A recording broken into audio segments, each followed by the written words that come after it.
Hello there again, Peter Malone here, and the recent video I did is about, this is the official verdict here, is changes to the highway code and the hierarchy of road users. It's all going to change on the 29th of January, so that's this Saturday. If you see this video, it'll be Friday, so I'll just run over it quickly and then it shows how to look at it at a glance. So from the 29th of January, rules for all types of road users will be updated in the highway code to improve the safety of people walking, cycling and riding horses.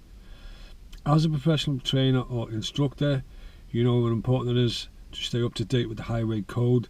That means the likes of us, driver trainers, we are asking you for your support to remind your pupils to check the code regularly, even after they finish their professional training or instruction with you. And here's how it follows. The new hierarchy of road users. The changes being made by the government on the 29th of January introduce a new, again, hierarchy of road users. The new hierarchy explains that those in charge of vehicles that can cause the greatest harm in the event of a collision bear the greatest responsibility to take care and reduce the danger they pose to others. Now, this principle applies most strongly to drivers of large goods and passenger vehicles, cars and motorcycles. Other more vulnerable road users will have a responsibility to reduce danger to people walking. None of this detracts from all the responsibility of all road users, including people walking, cycling or riding a horse, to have a regard for their own and other road users' safety. So now it says, basically, I'm going to put the links here, I'll put that in the description below the video. But this says the changes at a glance, so this is like a quick glance. The latest changes to the highway code include giving people walking across and people cycling going straight ahead priority when turning in and out of junctions, leaving at least 1.5 meters when overtaking people cycling at speeds of up to 30 miles an hour, some speed, and give them more space when overtaking at higher speeds. Also, passing people riding a horse or driving a horse-drawn vehicle at speeds under 10 miles an hour and allow at least 2 meters of space. Also, allowing at least 2 meters of space and keep to a low speed when passing a person who is walking in the road. I can only assume that would be like where there is no curb, because at the end of the day, what are they doing walking in the road?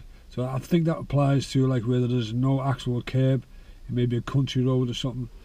Encouraging people driving vehicles to open their doors with the hand furthest from the door, and this is to help them look over their shoulder behind them to see people cycling or walking nearby.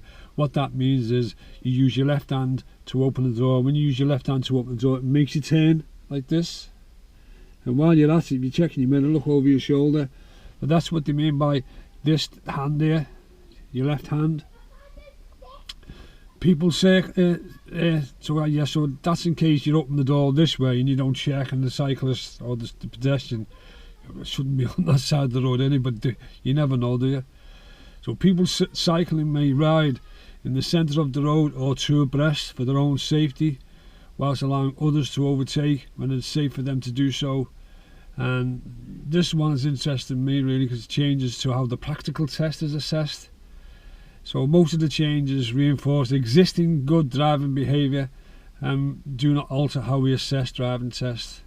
But some of the changes will result in a change in the assessment. Now, the new rule H2 results in a change of assessment during a driving test.